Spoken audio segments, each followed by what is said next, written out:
They're calling it the largest drug bust in Minnesota history, with almost 1,000 pounds of meth taken off the streets. The cartel started moving narcotics into Minnesota about a decade ago, and now the interim U.S. Attorney for Minnesota tells me the state has slowly become the cartel's hub. Imagine you're driving on the highway at 4 a.m., massive trucks roaring past you, carrying food, fuel. Everything looks perfectly normal and trustworthy. But in Minnesota, a routine stop during a blizzard changed everything. No gunfire, no panic, just one tiny mismatched detail that accidentally brought down an entire underground empire worth hundreds of millions of dollars, hidden right in the flow of national commerce. They weren't hiding in the shadows, they blended perfectly into broad daylight. And what was the truly horrifying secret lurking behind that cold steel exterior? Let's dive in and find out right now. Everything began at a time when most of us were deep in sleep. Picture the scene. It was 4:19 a.m. on a frozen, eerily deserted stretch of highway in southern Minnesota. A massive semi-truck slowly pulled over to the shoulder. From the outside, it looked like nothing more than a routine winter safety inspection. The driver? He complied with an unnervingly calm demeanor. Paperwork was handed over, lights were checked. To anyone driving past at that hour, the scene appeared utterly ordinary. Just a precautionary measure on the slippery road, nothing more. But then, the little details started not adding up. The load log didn't match the actual weight. The way the cargo was distributed along the trailer felt off in an indescribable way. When the inspectors tapped on the undercarriage, the sound echoed hollow in places that should have been solid. And when they decided to drill deeper into the truck's side, they didn't hit insulation or reinforcement steel. The drill bit punched straight through into a concealed hidden compartment that ran the entire length of the trailer. And inside were tightly packed, industrially sealed bricks of cocaine, heroin, and fentanyl. But far more horrifying, behind that wall of drugs hidden from light and air, the officers discovered 12 minors. They were dehydrated, silent, and, in a state of absolute terror. In that single moment, what had started as a routine winter traffic stop ended, and a full-scale national security investigation officially began. The strange thing was, the driver showed no panic at all. He didn't argue, didn't demand a lawyer. Instead, as he sat in the warm cab while state troopers cordoned off the scene, he asked just one question. Does anyone else know?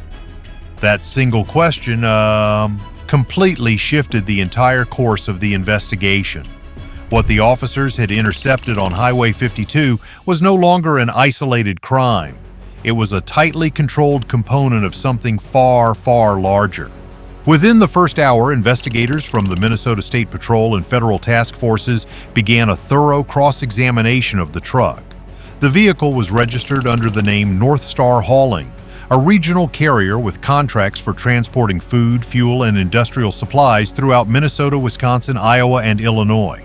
On paper, everything appeared perfectly legitimate. But the driver's route, it told an entirely different story. GPS data revealed that he had been driving the exact same corridor at the exact same time window, regardless of weather conditions, fuel prices, or delivery demand. The phone records revealed repeated contacts with two coordinating numbers that were nowhere to be found in North Star's official system. Maintenance logs showed recent undercarriage modifications that had been approved outside the company's standard safety channels. And then, the confirmation came crashing in. Two other North Star trucks running with identical trailers were flagged within hours on separate highways. Both displayed the exact same weight discrepancies. Both of them, were linked to the exact same off-the-books coordinating signals. This wasn't the work of a rogue driver. It was a coordinated transportation system hiding in plain sight within a legitimate company, moving contraband and human cargo under the cover of everyday commerce. By late afternoon that day, what had started as a single traffic stop had expanded into a multi-agency investigation stretching across 5 states. Analysts pulled 3 years of transportation data linked to North Star Hauling, and the pattern that emerged stunned even the most seasoned investigators. Out of more than 600 registered drivers, a distinct group of 41 trucks stood completely apart. They ran fixed routes at fixed times regardless of blizzards, fuel prices, or delivery demand. While legitimate drivers adjusted schedules weekly, this group never deviated, logging nearly 120,000 miles per truck per year on the exact same corridors. You heard that right. Over more than 36 months, that figure added up to more than 4.9 million miles of tightly controlled travel across the Midwest. The weight sensors told the next part of the story. On paper, these trailers were hauling consumer goods. But in reality, forensic patterns showed up to 480 kilograms of concealed cargo per trip, hidden inside modified undercarriage compartments that were invisible to standard inspections.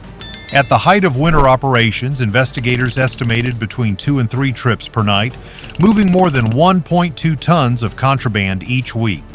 And then, the financial shock hit hard. The shell suppliers tied to maintenance reimbursements and fuel had funneled money into dispersed accounts specifically designed to evade federal alerts. When aggregated, the money trail revealed more than $92 million had been laundered through layered transactions, broken down into transfers under $9,000 each to resemble ordinary remittances. The funds did not stay within the country. They left the United States within hours, routed through informal networks that left no conventional banking trace behind. But the coldest part, was the human ledgers. The recovered schedules listed encoded units that were later confirmed to represent children, minors, transported alongside the contraband, rotated between hubs to avoid establishing any detectable pattern. Internal statistics showed that at least 60 minors had been moved in the past year alone. None of them appeared in any commercial manifests or shipping declarations. This wasn't small-scale smuggling. It was parallel logistics, an industrialized system embedded deep within the legitimate economy, moving drugs, money, and human beings with the same ruthless efficiency used to deliver food and fuel. By the third day, the federal briefings had reached a conclusion that no one wanted to say out loud. This network could not be dismantled piece by piece. Analysts predicted that even the arrest of just 5 drivers would immediately trigger a full shutdown. Routes would be erased, phones burned, money vanished within hours. Based on the movement data, investigators estimated that the operation was generating between $18 and $22 million every 6 months, with enough contraband in circulation to poison entire major urban areas. Senior officials from the Department of Justice and the Department of Homeland Security were briefed on the full scale of the operation. The assessment was brutally direct.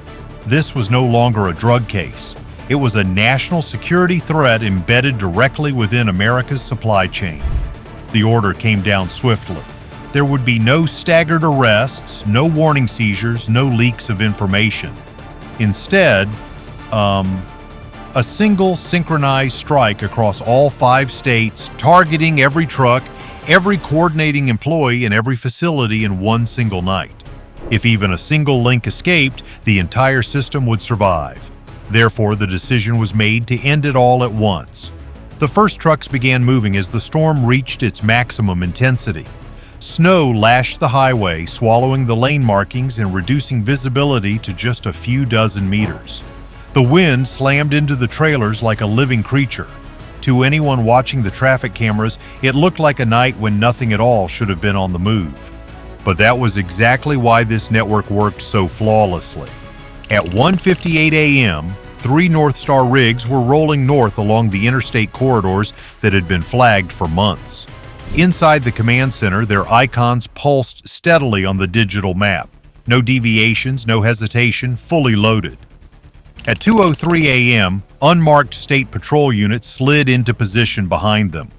No lights, engines throttled low. The drivers, they never saw law enforcement closing in. As the locking mechanisms clamped shut, there was no room left to accelerate, no shoulder to swerve onto for escape. Snowplows had already blocked every exit. Within seconds, the trucks were forced to halt on the ice-slicked highway. Air brakes hissed sharply, doors swung open. Tactical officers climbed into the cabs before the drivers could even reach for their radios. The drivers were yanked down into knee-deep snow, zip-tied, and separated under the piercing beams of floodlights cutting through the blinding whiteout. Inside the trailers, cutting tools met reinforced steel, yet there they were again. The same hidden voids, the same industrial-grade packaging, the same unmistakable acrid scent of contraband that could not be mistaken for anything else. At the same time, hundreds of miles away, the second phase exploded into action. At 2:17 a.m., armored vehicles smashed through the perimeter of a primary logistics facility just outside Minneapolis. The steel mesh fencing collapsed inward. Floodlights snapped on. Federal teams surged into the loading bays as stun grenades echoed off the metal walls. Night shift workers froze in place, hands raised, faces pale and ghostly under the flashing lights. The secured coordination offices were hit first.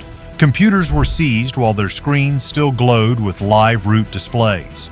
The hard drive was pulled out midway while data was being transferred. In a locked room at the back, agents discovered a handwritten schedule encoded with dates, weights, and symbols. The entries that investigators have now recognized are the quantities of shipments, transfer windows, and, the rotation of human cargo. By 2:41 in the morning, secondary hubs were collapsing across multiple states. A repair shop in South Dakota revealed a hidden holding area. An industrial lot on the quiet outskirts of Chicago revealed a truck loaded and ready to depart. A driver fled. He made it less than 20 meters before a K-9 unit tackled him in the snow. As arrests mounted, the scope became undeniable. The trailer contained hundreds of kilograms of contraband. Cash was sealed for transport, and the modified compartments were designed not for a few hours, but for multiple days. If you had been there that snowy night, would you have been sharp enough to recognize the horrifying secret behind that truck? In a seized vehicle, officers found water bottles counted and portioned out. In another, blankets were stacked beside restraints designed to limit movement. The system was built to repeat. By 3:30 in the morning, the network ground to a halt. Routes went dark one by one as trucks were immobilized and coordination lines severed. Financial task forces froze accounts in synchronized waves, locking down funds before automated transfers could trigger. Mechanics, dispatchers, and supervisors were placed under temporary detention as evidence teams cataloged every detail. As dawn approached, the snow continued to fall. But, the movement beneath it had come to an end. What once looked like ordinary commerce, trucks moving quietly across the Midwest, had been exposed as something far darker. And for the first time since the operation began, there was no traffic to track, no signals to follow. When the arrests were complete and the final routes faded into darkness, the real work began. By mid-morning, forensic teams had secured more than a dozen trailers, 3 main warehouses, and multiple satellite facilities spread across the Midwest.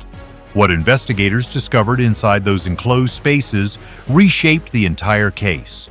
This was not a series of isolated crimes. It was a repeatable system built on a large scale. Inside the modified trailers, engineers documented false wall compartments running the entire length of the chassis, reinforced with hydraulic panels and sound-dampening insulation. Each compartment could carry up to 500 kilograms of concealed cargo while still passing basic roadside inspections. In several units, residue analysis confirmed repeated exposure to fentanyl, cocaine, and heroin. Evidence showed these trucks had been used dozens of times, not just once, but the most disturbing discoveries were not the chemicals. In 2 of the seized trailers, investigators found signs of prolonged human confinement. Ventilation slits were disguised as structural seams, water containers were measured and portioned out, food packaging was counted according to strict time intervals. This configuration made one unavoidable reality clear. The compartments were designed to hold people for many hours, sometimes multiple days, without detection. Medical personnel later confirmed that at least 12 rescued individuals showed symptoms consistent with repeated transport. Severe dehydration, exposure to hypothermia, and stress injuries that could not have occurred during a single trip. The warehouse search deepened the picture. In a locked office adjacent to the loading dock, agents recovered handwritten ledgers and encrypted storage devices. The ledgers listed transport cycles encoded with colors and symbols. After decryption, analysts matched those entries to known seizure dates and confirmed the movements. Over the course of 18 months, the system recorded more than 70 successful runs, moving contraband and human cargo through at least 6 interstate corridors. Financial forensics delivered the next shock. Transaction records showed profits from each run were immediately fragmented, split into hundreds of transfers below reporting thresholds. When reconstructed, investigators identified tens of millions of dollars flowing through layered shell entities before vanishing into informal overseas remittance networks. None of the money was reinvested locally. This operation was value extraction, not business building. Then came the digital evidence. Seized servers revealed a dual coordination platform. One side mirrored legitimate cargo transport operations. The other, accessible only through encrypted credentials, tracked secret routes, time windows, and payload priority levels. Alerts notified drivers of law enforcement shifts, weather changes, and slowdowns in inspections. The system viewed blizzards and highway closures not as risks, but as opportunities.